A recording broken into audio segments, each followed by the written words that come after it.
What we were asking is, how do humans live a meaningful life? Yep. Right? Like that's the question you're asking is, how do different humans who want their life to contribute to the well-being of the whole in some ways have their life actually be well engaged and well used? And that is the core of all religious and spiritual and cultural and philosophical kinds of inquiries, right? So that's why I said what I'm going to answer is going to end up being pretty general because it's a big fucking question. And it's so a few things I can say. The reason I was pointing out that, wait, are we trying to end all the abortion clinics or make abortions available to everybody? Is that how to have my life be able to create impact towards what? What is my fundamental ethical framework of what good is?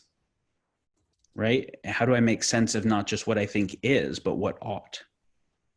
And so to inform what I'm going to do, there's the sciencey side, the sense-making side of what is, the forecasting side of what will be the effect of a specific action, and the ethical side of what is a good life, what is a meaningful world, what am I wanting to contribute to, realizing that most of the things that people do actually elicit counter responses and drive wars rather than actually advance anything.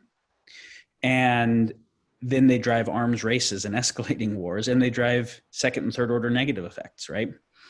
And so we build a cool little communication app so we can just send these tweets to each other because that seems really like it's kind of cool, the short thing. And then all of a sudden, World War III is being waged over it because the president is using it. And it's like, oh, fuck, those were big unintended consequences of the things that we were doing. So, so how do we make sense of the world, make sense of what is actually good and right, and think through the effects of our actions, right?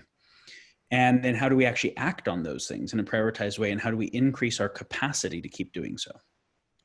Those are, I think, some reframes of the underneath the question you're asking, if I was trying to make it more precise. And so the main thing I would say is like, there's a development of the humans. There's the engagement of us, but also the development of us so that our engagement keeps being better guided and more effective, right?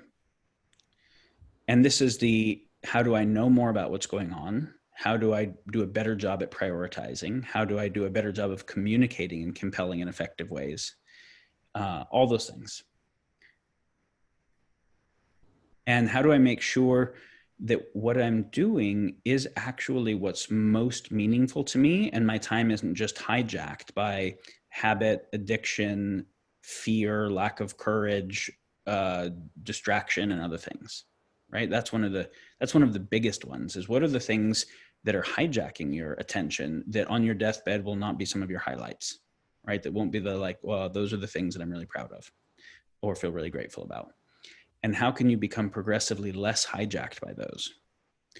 Also, humans have complex motivation, right? I want to make these amazing things happen in the world. Why? Well, because I want to save all these kids over here. Why? Well, because I care about those kids. That's true. But I also want the credit of being the guy who did that because of unresolved kind of wounded ego insecurity stuff where I want that particular credit. And I think that chicks will actually dig it. And I think I'll make some money in the process, and it will address the fact that I never got approval from my parents that I'm projecting on the world, whatever, right? Like motive is complex. So typically whenever someone is doing something, there's like 10 or 15 different reasons they're actually doing it. They're usually only aware of half of them. Half of them are subconscious even to them. And of the ones they're aware of, they usually only admit one or two in the executive summary of the project statement. And so part of it also, in terms of how to be more effective, is to become more reflective into your own motives and how to heal the things that are actually siphoning energy away, right? As you grow and heal, some of the motives will become deeper and some will become less. So you want to know which are the ones that are coming from the deepest truth of who I am, and which are the ones that are coming from distraction, trauma, insecurity, and other stuff. So there's personal development to be able to have, rather than mixed motives that are doing like two masters issues, where it is more like a laser, all coherent. So I think what I just said is people need if they want to become more effective, they need to study the topics they want to influence more. Like if you're really wanting to help with food security stuff, you better study soil and agriculture and different types of agricultural systems and why it went the way that it went. What are the financial challenges and whatever, so that you understand what is the problem space well enough to come up with good solutions. So you need to kind of actually study the space. You need to look at what things you can implement, because there's a bunch of stuff you'll only learn by doing. And as you start to do it, you'll learn in the process a tremendous amount of stuff. So what can I implement with my current capacities so that as I'm studying more, one, I'm having impact now and I'm learning in a tangible, grounded way. And how can I both continuously be reminded of what's most meaningful to me so that I don't get distracted and hijacked? And how can I be engaged in a kind of personal development process that makes my motivation itself clearer? And so those are the questions I would ask underneath that would give rise to the how can we do good things? And my main answer would be the easiest way to succeed at that is to interact with people who are succeeding at that better more often. You will be the average of the 5 people you spend the most time around. All the, proximity is destiny, all those types of statements. We are social primates more than we like to admit.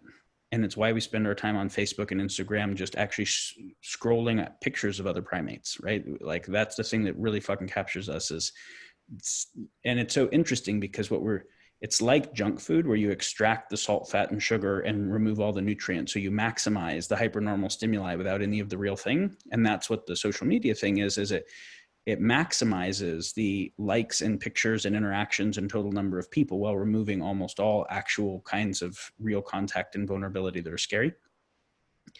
But it shows the longing for social contact and then also the way we're influenced by what we're around.